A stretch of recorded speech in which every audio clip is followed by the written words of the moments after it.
Bon matin, Acts 21, ça va bien? Yes, moi ça va super bien. Donc, mon nom c'est Marc, si vous ne me connaissez pas, et si vous me connaissez, c'est le même nom. Je suis vraiment content d'être là. C'est toujours une joie de me retrouver ici, d'avoir la joie de partager la parole de Dieu avec vous. Merci à nos musiciens qui font toujours un excellent travail. On peut applaudir. Yes. Donc, ce matin, je suis particulièrement heureux de pouvoir vous adresser la parole parce que on m'a donné la liberté ce matin de partager. C'est un sujet libre, donc on n'est pas au milieu d'une thématique. Souvent, à Acts 21, on est dans une thématique. Là, aujourd'hui, on n'est pas dans une thématique en tant que telle, donc j'ai la pleine liberté de vous partager les choses que Dieu est en train de m'apprendre dernièrement, les choses qu'il m'enseigne, que je suis en train de découvrir dans sa parole, etc. Donc, je vais tout de suite me lancer et je vais vous demander, j'aimerais savoir, dans la salle, qui ici est familier avec ceci? Il y en a quelques-uns. Est-ce qu'il y en a qui savent ce que ça veut dire? Il y en a en avant qui le savent. Ça veut dire quoi? Ouais, donc on peut afficher la prochaine slide. Tout a toujours rapport avec Jésus. Okay? Puis si vous... Donc, on ne dirait pas qu'il y a beaucoup de monde qui suivent le pasteur Gaétan Brassard de Laval, mais si vous le suivez, vous voyez ça partout, tout le temps. Il est tout le temps en train d'écrire « Tout a toujours rapport avec Jésus. Okay? » Puis... donc, vous avez peut-être déjà vu ça, vous avez peut-être déjà entendu aussi la version anglophone qui est It's all about Jesus, ou Everything is about Jesus, ou Everything points to Jesus. Donc, tout a toujours rapport avec Jésus, tout pointe toujours à Jésus. Mais c'est facile de dire ça dans une église, on est d'accord? Mais la question, c'est est-ce que c'est vrai? Est-ce que c'est vrai dans la vraie vie que tout a toujours rapport avec Jésus? Est-ce que c'est vrai que toute chose dans l'univers pointe à Jésus ou c'est juste une exagération?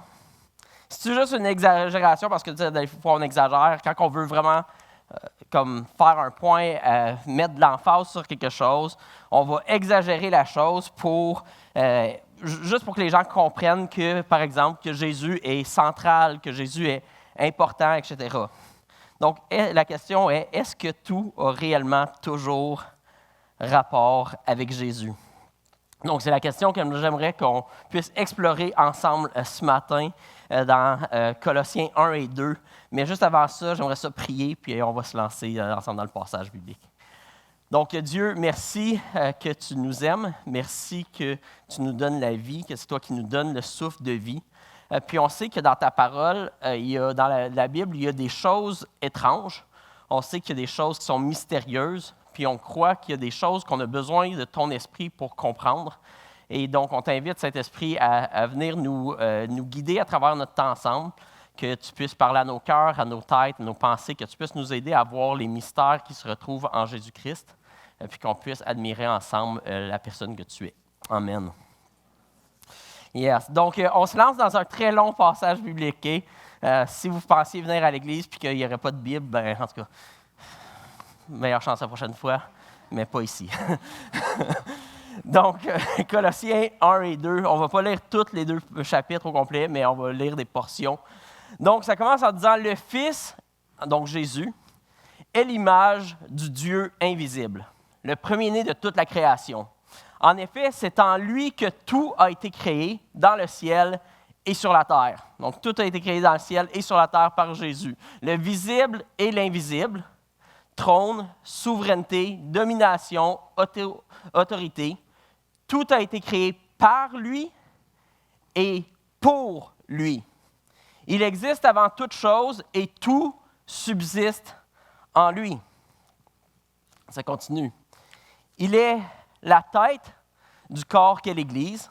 Il est le commencement, le premier-né d'entre les morts, afin d'être en tout le premier. Donc, il est le premier-né d'entre les morts parce que, comme on l'a vu la semaine passée, c'était Pâques. Jésus est ressuscité, donc il est le premier-né d'entre les morts. En effet, Dieu a voulu que toute sa plénitude habite en lui. Il a voulu par Christ tout réconcilier avec lui-même, aussi bien ce qui est sur la terre que ce qui est dans le ciel, en faisant la paix à travers lui par son sang versé sur la croix. Et vous qui étiez autrefois étrangers et ennemis de Dieu par vos pensées et par vos œuvres mauvaises, il vous a maintenant réconciliés par la mort de son Fils dans son corps de chair pour vous faire paraître devant lui saint, sans défaut et sans reproche. Donc peut-être là, jusqu'ici, là, OK, là, ça commence à faire beaucoup de paroles, hein, parce que là, on a commencé au début, là, ça commence à faire pas mal de stock. Je sais, puis ce que je disais dans la prière, c'est justement qu'il y a plein de choses que des fois, quand on lit la parole de Dieu, on ne peut pas juste dire, OK, je vais la lire bien vite, puis je vais tout comprendre, puis ça vaut la peine de regarder les passages, de creuser dedans, de voir qu'est-ce que Dieu essaie réellement de dire à travers toutes ces choses-là. Mais on va continuer, puis après ça, on va explorer un peu plus qu'est-ce que tout ça nous dit. Mais il faut que vous restiez fondés et inébranlables dans la foi, sans vous détourner de l'espérance de l'Évangile que vous avez entendu, qui a été proclamé à toute créature sous le ciel, et dont moi, Paul, donc ça c'est l'apôtre Paul qui écrit à l'église de Colosse, donc c'est pour ça que ça s'appelle Colossiens, donc c'est l'apôtre Paul qui écrit à l'église de Colosse, dit « Moi, je suis devenu le serviteur de ce message-là, de cet évangile-là. » Et il continue, « Je me réjouis maintenant dans mes souffrances pour vous, que je supplée dans ma vie à ce qui manque aux peines infligées à Christ pour son corps, c'est-à-dire l'Église. C'est d'elle, de l'Église, que je suis devenu le serviteur, conformément à la charge que Dieu m'a confiée pour vous. Annoncer pleinement la parole de Dieu, le mystère caché de tout temps et à toutes les générations, mais révélé maintenant à ses saints. » Les saints, dans la Bible, ce n'est pas du monde nécessairement morts qu'on ne voit pas et qui ont vécu des vies saintes par le passé seulement. Ça s'adresse à tous les chrétiens. Donc, tous les chrétiens, on est considérés des saints en Jésus. En effet, Dieu a voulu leur faire connaître la glorieuse richesse de ce mystère parmi les non-juifs, parce que les Colosses n'étaient pas des juifs, c'est-à-dire Christ en vous, que Christ peut habiter en vous, et que ça, c'est l'espérance de la gloire. C'est lui que nous annonçons en avertissant et en instruisant toute personne en toute sagesse, afin de présenter à Dieu toute personne devenue adulte en Jésus-Christ. C'est à cela que je travaille en combattant avec sa force qui agit puissamment en moi. Je combats ainsi afin que, unis dans l'amour, ils soient encouragés, donc les chrétiens, les saints, soient encouragés dans leur cœur et qu'ils soient enrichis d'une pleine intelligence pour connaître le mystère de Dieu, aussi bien du Père que de Christ. C'est en lui que sont cachés tous les trésors de la sagesse et de la connaissance. Amen. Donc, long passage biblique, beaucoup de stock là-dedans. Ce matin, on n'aura pas le temps de tout aller découvrir les mystères cachés dans ces textes-là. Mais suite à la lecture du texte, puis en rapport avec le sujet, la thématique de la journée, selon ce texte-là, pensez-vous que tout a toujours rapport avec Jésus? Okay. Au moins, selon ce texte-là, on dirait bien que c'est ce que l'apôtre Paul affirme. Il dit, c'est en lui que tout a été créé, dans le ciel et sur la terre. Tout ce qui est visible, tout ce qui est invisible, les trônes, les souverainetés, les dominations, les autorités. Tout a été créé par lui, tout a été créé pour lui. Toute chose subsiste en lui. Il est la tête de l'Église qui est son corps. Toute la plénitude de Dieu habite en lui. À travers lui, tout est réconcilié à Dieu, aussi bien ce qui est sur la terre que ce qui est dans le ciel. Il est le mystère caché de tous les temps et à toute génération, mais révélé maintenant. C'est en lui que sont cachés tous les trésors de la sagesse et de la connaissance. Donc la question demeure, est-ce que tout a toujours réellement rapport avec Jésus? Puis comme on le dit, selon ce passage-là, ce serait difficile de dire que non, parce qu'on voit qu'il y a un effort tangible de la part de l'apôtre Paul à nous dire que ça comprend vraiment tout. Tout est réconcilié, tout est dans le ciel, sur la terre, le visible, l'invisible, tout a rapport à Jésus. Mais dans la réalité, est-ce que ça tient la route? c'est quand on regarde nos vies, là, on dit, ouais, ça se peut pas là, que tout a rapport avec Jésus. Puis, peut-être que vous êtes ici ce matin, puis que vous vous considérez pas chrétien. Peut-être que vous êtes plus soit athée ou agnostique ou d'une autre religion. Puis, peut-être même vous dites, non, en réalité, je pense qu'il n'y a rien qui a jamais rapport avec Jésus. Pourtant, on est en quelle année? 2024. Puis notre calendrier est basé autour de qui? Autour de Jésus. Fait que déjà, même si on dit, OK, non, il n'y a rien qui n'a jamais rapport avec Jésus, bon, ben, OK, il y a au moins le fait que le calendrier a rapport avec Jésus. La réalité, c'est qu'il y a aussi plus de livres qui existent sur la planète Terre, plus de chants, plus de musique, plus de films, plus de peintures, plus d'œuvres d'art, plus d'expressions populaires, plus de référents culturels au sujet de Jésus que de n'importe quelle autre personne de l'histoire. Même les sacres ont toujours rapport avec Jésus. Pas juste en français.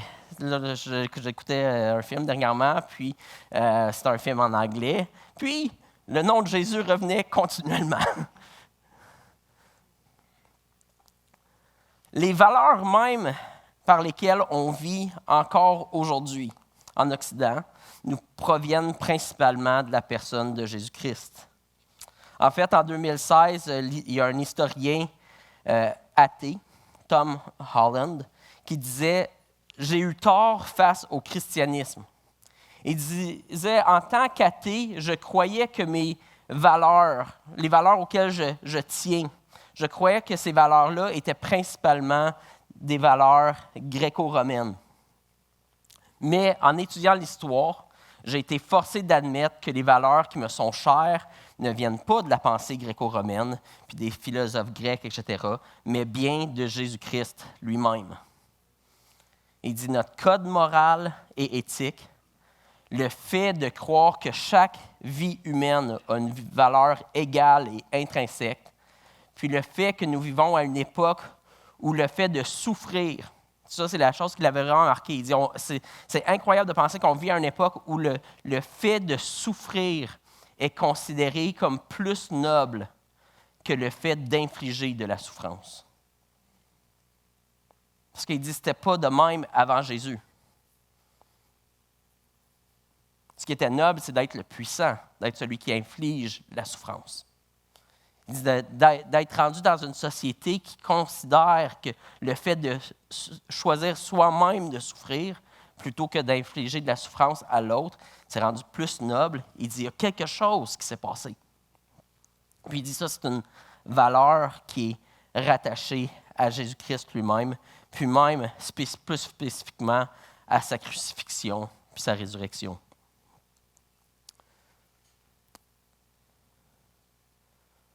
Donc, pourquoi est-ce que autant de choses tournent autour de la vie d'un homme qui a vécu il y a plus de 2000 ans, puis qui en fait a vécu une vie pas si extraordinaire d'une certaine façon? Jésus, il n'est jamais voyagé dans les grandes villes du monde à cette époque-là. Il n'a pas été dans les grandes universités ou les grands collèges, etc. du temps. C'était pas un homme puissant. C'était pas un homme riche. C'était pas un homme particulièrement éduqué. Puis, la réalité de sa vie, c'est qu'entre le temps qu'il a commencé à prêcher son message, à avoir une vie active publique, et le temps de sa crucifixion, c'est une période d'environ 3 ans. Donc, comment est-ce qu'un homme qui a vécu il y a 2000 ans vit 3 ans de vie, puis après ça, encore en 2024, il y a autant de choses qui tournent toujours autour de Jésus? La réalité, c'est que toute la vie, toute la structure de la vie dans laquelle de l'univers, de la nature dans laquelle on vit. C'est en fait un ensemble de paraboles. C'est une parabole c'est un ensemble d'indices qui nous pointent vers la réalité de Jésus. La structure même de la vie tourne autour de la structure même de la mort et de la résurrection. Donc, on ne s'en rend pas compte, mais juste le fait que le jour et la nuit existent.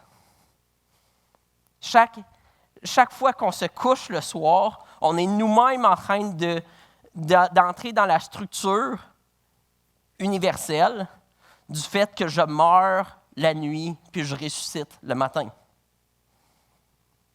Tout a toujours rapport avec Jésus. Les saisons. L'hiver qui nous amène la mort, le printemps qui nous amène la résurrection. Même le fait que quand une semence, un grain est planté en terre, le grain doit mourir en terre pour donner la vie. Il y a toujours ce concept-là de mort et de résurrection. Toute la structure de la vie est faite de cette façon-là. Même quand on se met à table, est-ce que vous avez déjà pensé qu'à chaque fois, vous savez, les chrétiens, souvent, on va voir ça dans les films aussi, on va voir des films surtout américains, que la famille vont rendre grâce, vont prier avant leur repas.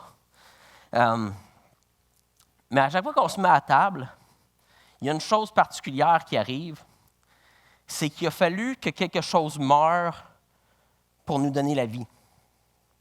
Donc, même quand on prend un repas, c'est un rappel que quelque chose doit mourir, que ce soit animal ou végétal.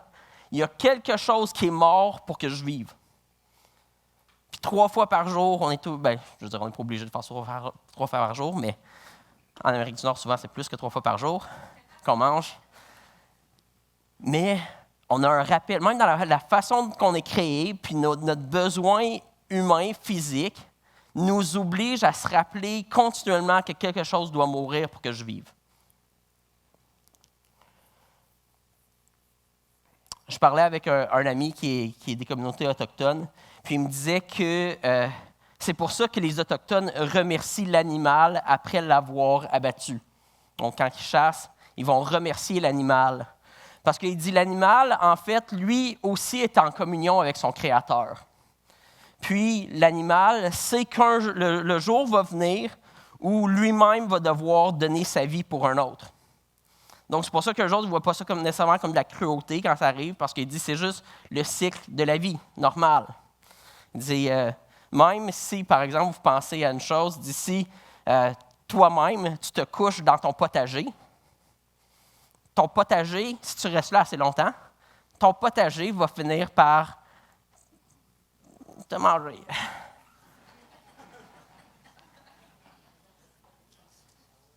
Donc, il dit, le cycle est partout que quelque chose doit mourir pour donner la vie. C'est là partout, partout, partout. Puis il dit, l'animal, lui, est en communion avec son Créateur. Des fois, beaucoup plus que nous, on peut l'être. Puis partout dans la Bible, on voit que la création, la nature, est réellement connectée à Dieu et en communion avec lui. La nature raconte la gloire de Dieu. Donc, cette semaine, je partageais certains passages dans une réflexion que je faisais par rapport à l'écosystème, à l'environnement. Puis, il y a des passages comme Psaume 19, 2 qui disent « Le ciel raconte la gloire de Dieu et l'étendue révèle l'œuvre de ses mains. » Dans Job, ça dit « Interroge donc les bêtes et elles t'enseigneront. Les oiseaux et ils te l'apprendront. Ou parle à la terre et elle t'enseignera. Et les poissons de la mer te le raconteront. Qui ne reconnaît pas chez eux la preuve que c'est la main de l'Éternel qui a fait tout cela? Il tient dans sa main l'âme de tout ce qui vit, l'esprit qui anime tout être humain. » Puis là, nous, ici en 2024, on dit, ben là, c'est pas à cause que ces choses-là existent que c'est vrai qu'on reconnaît que c'est la preuve que c'est la main de l'Éternel qui a fait tout cela. Bien, il y a un prochain passage dans Romains 1 qui dit, en effet, les perfections invisibles de Dieu, sa puissance éternelle et sa divinité se voient depuis la création du monde. Elles se comprennent par ce qu'il a fait. Les êtres humains sont donc inexcusables, puisque tout en connaissant Dieu, ils ne lui ont pas donné la gloire qu'il méritait en tant que Dieu. Ils ne lui ont pas montré de reconnaissance. Au contraire, ils se sont égarés dans leur raisonnement et leur cœur sans intelligence a été plongé dans les ténèbres. Ils se vantent d'être sages, mais ils sont devenus fous. La réalité, c'est qu'on peut dire, ah, mais non, c'est pas à cause que la création existe puis que la nature existe que tout ça, ça veut dire qu'il y a un lien avec un Dieu. La Bible a dit, malheureusement, oui. Puis il dit, c'est évident. Mais l'être humain, il veut tellement pas reconnaître Dieu qu'on s'égare dans nos raisonnements, puis nos cœurs, sans intelligence, sont plongés dans les ténèbres. Puis nous, on se vante d'être sages parce qu'on n'a plus besoin de Dieu. Mais on est devenu fou.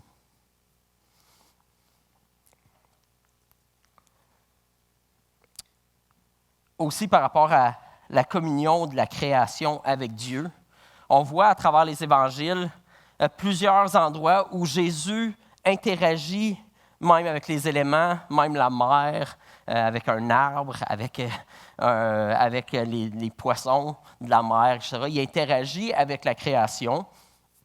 Il leur parle, puis eux lui obéissent. Donc, eux, ils ont la mer, les poissons, les arbres reconnaissent qui Jésus est.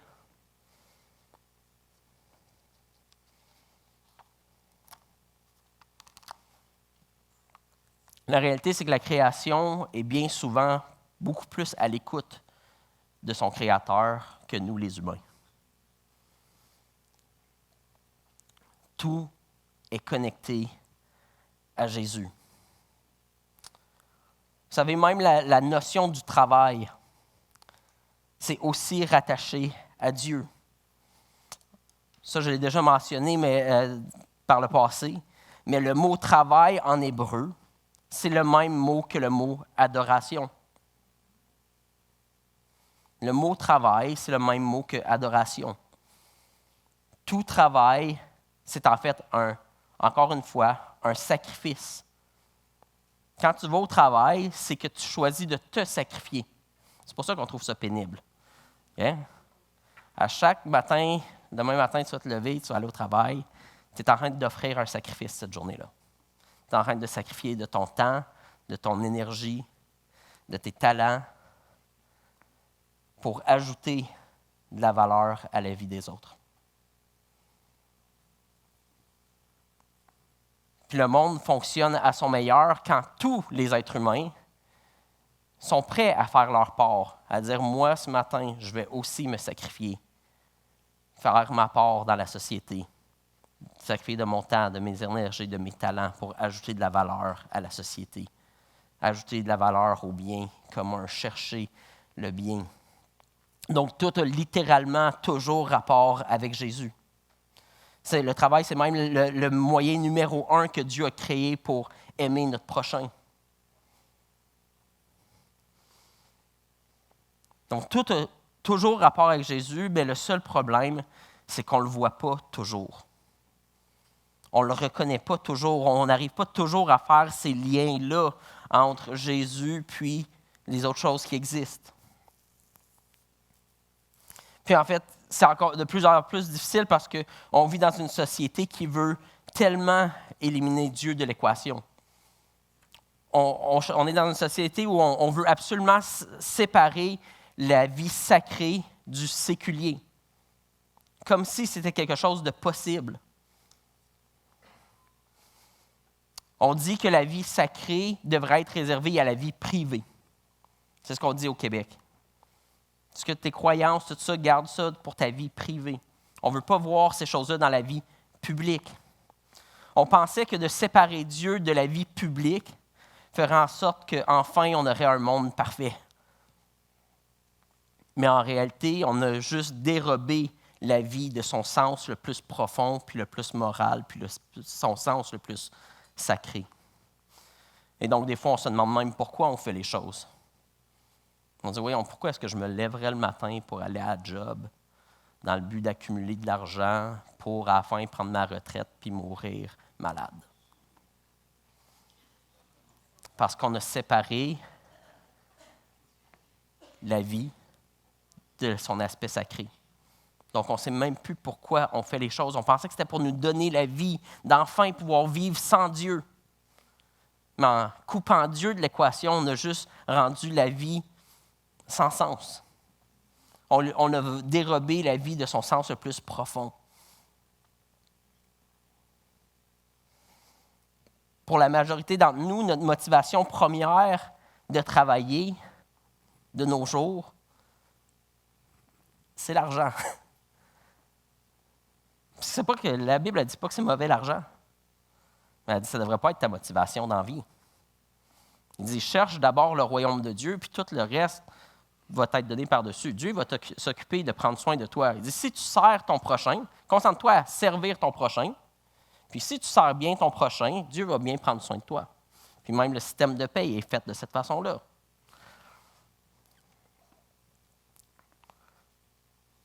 En fait, je vais faire une petite parenthèse. En fait, on voit dans Philippiens 2, pour ceux qui connaissent Philippiens 2, que Jésus, c'est le meilleur travailleur de tous les temps parce qu'il a accepté la tâche que le Père lui a donnée. Donc, il a accepté la tâche que son boss lui a donnée. Puis, il a exécuté ce travail-là à la perfection. Il a accepté le travail le plus difficile de tous les temps pour nous donner le produit et service le plus éternel de tous les temps. Okay? Donc, Jésus a accompli le travail qui lui a été demandé par le Père. Ça nous a offert le plus beau service ou cadeau qu'on pourra obtenir. Puis Philippiens 2 nous dit qu'à cause de ça, le Père a reconnu le travail du Fils et lui a donné la plus haute promotion, la plus haute paye de tous les temps. Donc, même notre service de paye est centré sur Jésus. Tout a toujours rapport avec Jésus. Mais aujourd'hui, on travaille pour l'argent, pour le succès, pour nos projets, pour notre réputation, pour se faire un nom pour soi-même. Au lieu de chercher à ajouter le maximum de valeur à la vie des autres, on coupe les coins ronds, on arrive tard à la job, on essaye de retirer le plus possible pour nous-mêmes en faisant le moins possible pour les autres.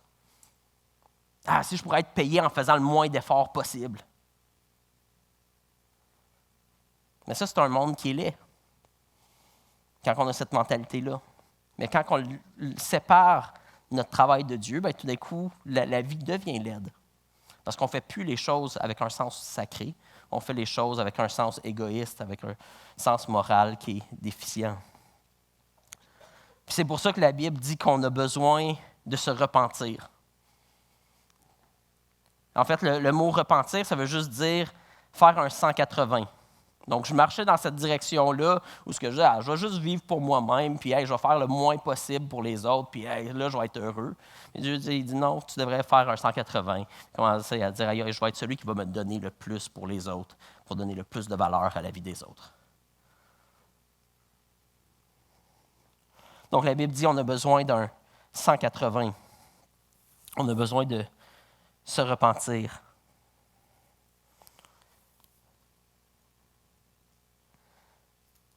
Puis c'est là que la question aussi du mal rentre dans l'équation.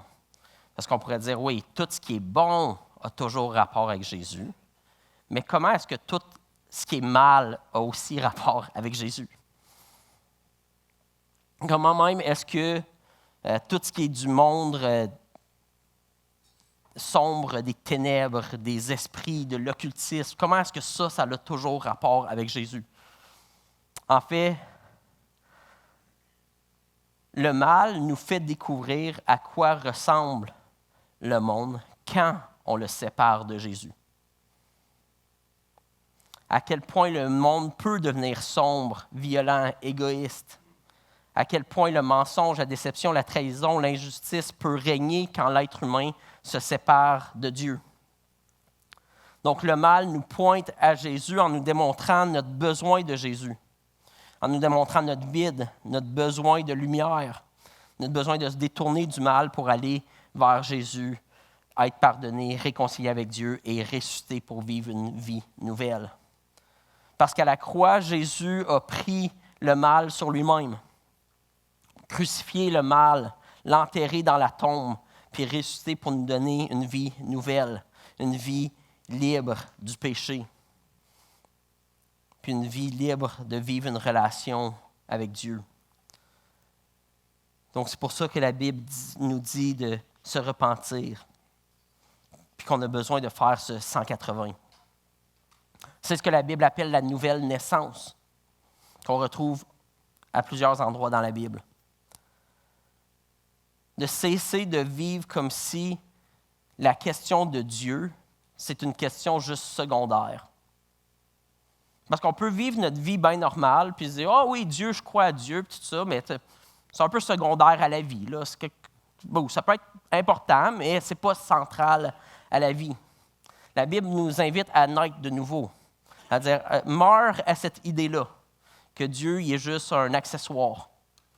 Puis naît de nouveau à une vie où tu reconnais que Jésus est non seulement le centre de l'univers, mais celui par qui tout tient en place, incluant ta propre vie.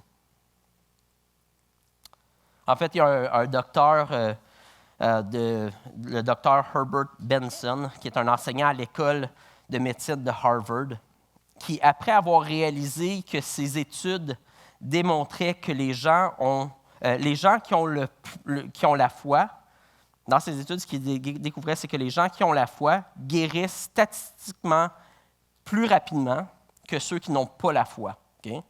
C'est ce que ces études démontraient.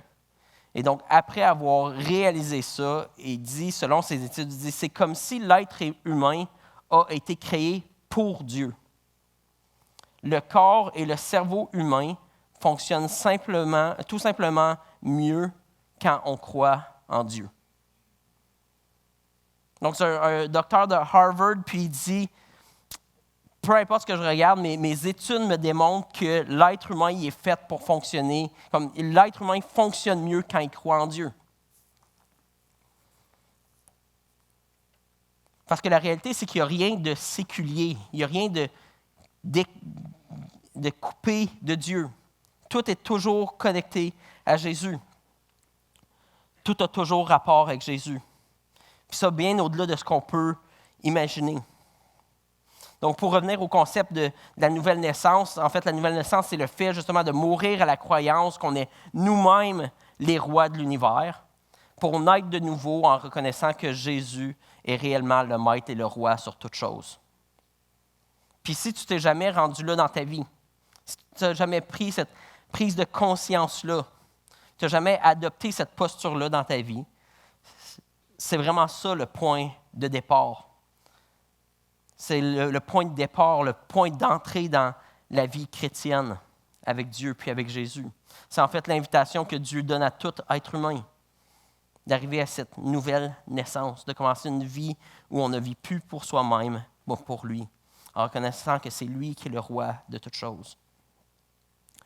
Mais je pense aussi que les chrétiens, même une fois qu'on a fait cette réalisation-là, malheureusement, souvent, on demeure beaucoup trop bébé face à ce concept-là, au concept qu'on explore aujourd'hui. Donc, on dit croire que Jésus, c'est le roi de toutes choses. On le dit dans nos paroles, on le dit dans nos prières, on le dit dans nos chants. Peut-être qu'on va le dire tantôt, quand on va chanter. On dit que Jésus est roi sur toute la terre. Mais on a tendance à demeurer bébé dans ce concept-là, en pensant que Jésus est surtout le roi de la sphère spirituelle de la vie. Puis que c'est plus comme une image pour la vie éternelle, que là, il va régner un jour. Mais qui n'est pas tant que ça le roi de la vie physique actuellement, du monde matériel. Pourtant, le passage disait que c'est lui qui a créé tout ce qui est visible et invisible. Donc, les deux, l'immatériel et le matériel, Jésus règne dessus. Mais on a tendance à un peu couper cette partie-là de notre tête ou pas trop vivre en fonction de cette réalité-là. On ne pense pas trop qu'il est le roi des aspects terrestres de la vie. que Jésus, c'est le roi sur l'éducation. Les mystères de comment éduquer, on les retrouve en Jésus. Les mystères de la science, de l'économie, de la santé, des arts. On a nous-mêmes, en tant que chrétiens, tendance à couper Dieu de ces espaces-là de nos vies, de notre compréhension de la vie chrétienne. On demeure donc avec une vision très petite de qui Dieu est, puis de l'impact, puis des répercussions de la mort et de la résurrection de Jésus sur toute notre vie. C'est pour ça que l'apôtre Paul dit qu'on a besoin de grandir, de devenir adulte dans notre compréhension du mystère de Jésus. On peut revoir le verset 28 de Colossiens. Il dit, c'est lui que nous annonçons en avertissant et en instruisant toute personne en toute sagesse, afin de présenter à Dieu toute personne devenue adulte en Jésus-Christ. Il dit, il faut que vous sortiez du stade de bébé. C'est à cela que je travaille en combattant avec sa force qui agit puissamment en moi. Il continue, je combats ainsi afin que, unis dans l'amour, ils soient encouragés dans leur cœur et qu'ils soient enrichis d'une pleine intelligence pour connaître le mystère de Dieu, aussi bien du Père que de Christ. C'est en lui que sont cachés tous les trésors de la sagesse et de la connaissance. Puis ici, Paul parle à des chrétiens. Donc on pourrait se dire, ouais, mais ils sont déjà chrétiens, fait qu'ils comprennent déjà que Jésus, c'est le maître de toute la vie. Puis pourtant, l'apôtre Paul, il dit, moi je travaille, puis je combats, afin que les chrétiens soient enrichis d'une pleine intelligence, pour connaître le mystère de Dieu, aussi bien du Père que de Christ, du Fils. Parce que c'est en lui que sont cachés tous les trésors de la sagesse et de la connaissance. Donc, le mystère de Jésus, ce n'est pas un mystère qu'on comprend une fois pour toutes à notre nouvelle naissance. De découvrir Jésus, c'est un mystère dans lequel on se plonge à la nouvelle naissance pour découvrir davantage de jour en jour, puis de grandir à la stature d'adulte. Paul nous invite à être le corps de Dieu, qui agit sur terre de façon à démontrer tangiblement comment la vie est différente quand Jésus est à la tête de notre vie, de ce qu'on fait. C'est pour ça qu'Acts 21, on dit qu'Acts 21 existe pour nous inspirer tous à découvrir Dieu. Parce qu'on a toujours plus à découvrir sur Dieu. On a toujours plus à découvrir comment tout est rattaché à lui, comment tout existe par Christ et pour Christ. Donc Jésus est plus grand, plus complet, plus mystérieux que tout ce qui existe. Puis j'aimerais vous proposer le fait que l'idée que de grandir de bébé dans la foi à adulte dans la foi, c'est de grandir à chaque jour dans cette compréhension-là que tout a en effet toujours rapport avec Jésus. Si tu ne sais pas encore pourquoi telle chose dans ta vie, comment telle chose dans ta vie est connectée à Jésus, cherche-le, demande à Dieu, lis dans la parole, demande à des frères, des sœurs dans la foi, comment est-ce que cette chose-là est rattachée à Jésus? Parce que tout a toujours en réalité rapport avec Jésus. La terre, l'univers, le travail, l'argent, le repos, la nourriture, la nature, le cerveau humain, la sexualité, le mariage, les enfants, la beauté, de l'art, l'architecture, les mathématiques, la science, la physique, même les jeux vidéo, même les sports ont toujours rapport avec Jésus. Je déjeunais il y a une couple de semaines avec ça paraît tout le temps bien de dire ça, je déjeunais l'autre jour avec un joueur des Alouettes de Montréal, qui a une équipe de football à Montréal, pour ceux qui ne connaissent pas. Puis c'est un chrétien. Donc, avant qu'on se rencontre, cette semaine-là, je réfléchissais à comment est-ce que le sport, ça glorifie Dieu. Hein? Puis vous savez, en fait, le mot « péché » dans la Bible, c'est simplement un mot qui veut dire manquer la cible ou manquer le but. Puis en fait, le sport, une des manières que ça nous pointe à Jésus, puis qui est une parabole continuelle, c'est que le sport, c'est en fait une parabole qui nous démontre la joie d'avoir travaillé fort, d'avoir discipliné notre corps. Puis souvent dans la Bible, ça parle de cette idée-là qu'un chrétien devrait discipliner son corps. Et de s'être privé de choses qu'on aime dans le but de poursuivre quelque chose de plus grand, puis de s'être entraîné, d'avoir travaillé en collaboration avec d'autres joueurs, en parfaite unité pour atteindre le but. Et quand on l'atteint, notre joie est parfaite.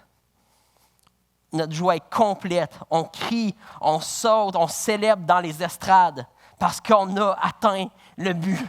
On n'a pas péché.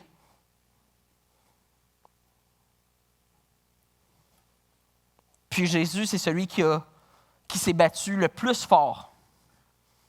Donc même les sports de combat, ce qu'on voit, c'est une image de Jésus qui se combat pour nous, qui est prêt à se battre jusqu'au sang pour nous. Parce que Jésus est celui qui s'est battu le plus fort pour atteindre parfaitement le but, pour nous offrir puis obtenir pour nous la victoire à notre place. Puis il nous invite à faire équipe avec lui pour atteindre d'autres victoires avec lui. Tout a toujours rapport avec Jésus. Puis Jésus nous donne un sens plus grand, plus noble, plus sacré à tout ce qu'on fait. Donc Jésus t'appelle à naître de nouveau, à mourir à ta conception du monde où Dieu est petit et faire ton entrée dans un monde où Dieu est tout, où Jésus est tout. Un monde à découvrir un Dieu qui est grand, omniprésent, à travers qui tout prend son juste sens. Je vais inviter l'équipe de louange à s'approcher. Donc Jésus est l'endroit où le ciel et la terre se rencontrent, où le visible et l'invisible se rencontrent, où Jésus donne même un sens spirituel aux choses matérielles. Il réconcilie toutes choses à lui. C'est un mouvement qui est double. C'est Jésus qui descend du ciel pour nous apporter le ciel de façon tangible pour nous sur terre, mais du même coup qui prend ce qui est vil, ce qui est terrestre, ce qui est matériel, puis il l'élève à un statut sacré en lui donnant un rôle sacré et céleste. Il amène le ciel et la terre ensemble. Tout prend son sens, son vrai sens complet en lui. C'est pour ça qu'on dit que Jésus est le grand prêtre. Il est l'endroit de rencontre, celui capable de connecter le ciel et la terre. Puis le mystère qu'on a vu plus tôt, le mystère de Christ en nous, c'est le fait qu'il nous invite, nous, les êtres humains, à aussi faire équipe avec lui dans cette mission de tout réconcilier à Jésus. À nous aussi devenir des vecteurs. La Bible nous dit une nation de prêtres, un endroit sur terre où les gens peuvent entrer en contact avec le ciel. Avant la venue de Jésus, les gens devaient se rendre au temple pour trouver un endroit où le ciel et la terre se rencontraient. Si tu voulais connecter avec Dieu, tu devais aller au temple. Aujourd'hui, Jésus dit que nous, les chrétiens, nous sommes nous-mêmes des temples humains qui se promènent partout, où sa présence vit en nous, Christ en nous, pour que peu importe où on va, peu importe où Dieu nous envoie, on va pouvoir connecter le ciel et la terre. On va pouvoir aider les gens, le matériel, les choses autour de nous. On va connecter, les aider à connecter à leur sens divin. Donc, les gens n'ont plus besoin de se rendre dans un temple, dans un bâtiment d'église pour rencontrer Dieu. Mais l'Église, le corps de Christ, quand il est dirigé par la tête qui est Christ, se promène partout pour connecter toutes choses à Christ. Toute chose à Dieu. Montrer comment tout prend vie, tout trouve son sens quand on est connecté à Jésus. Apporter le ciel dans nos milieux de travail, dans nos familles, nos écoles, nos villes, nos voisinages. Reconnecter le monde à Dieu. Redonner aux choses leur sens divin. Parce que la réalité, c'est qu'il y a beaucoup de choses qui nous semblent ou qui sont en réalité neutres à la base.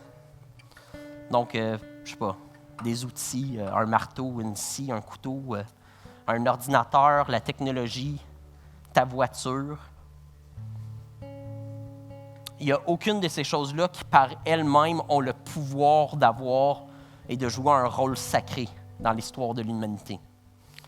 Mais Dieu a créé l'être humain spécifiquement pour être des mini-prêtres, qui ont le pouvoir de connecter toutes choses à Dieu ou de les séparer de Dieu. De rendre les choses bonnes et sacrées en les réconciliant à la volonté de Dieu sur terre, ou à les rendre, ces choses-là, terrestres, viles, mauvaises, en les utilisant de façon contraire à la volonté de Dieu sur terre. Donc ton char, il peut être juste un tas de tôle. Ou toi, tu peux l'utiliser pour faire un transport à quelqu'un qui est dans le besoin. Puis soudainement, ton char est devenu sacré. Il a servi à la gloire de Dieu. Il a servi au bien de ton prochain.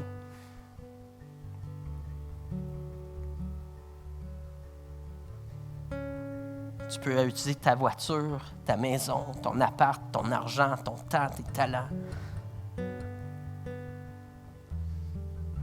Tu peux les amener aux pieds de Jésus. De dire, tout ça, ça t'appartient. Je veux juste que tu t'en serves pour ta gloire. Je veux réconcilier mes choses à Dieu. Puis Dieu, c'est un gentleman, comme Hugo le dit souvent. Il ne va pas nous forcer.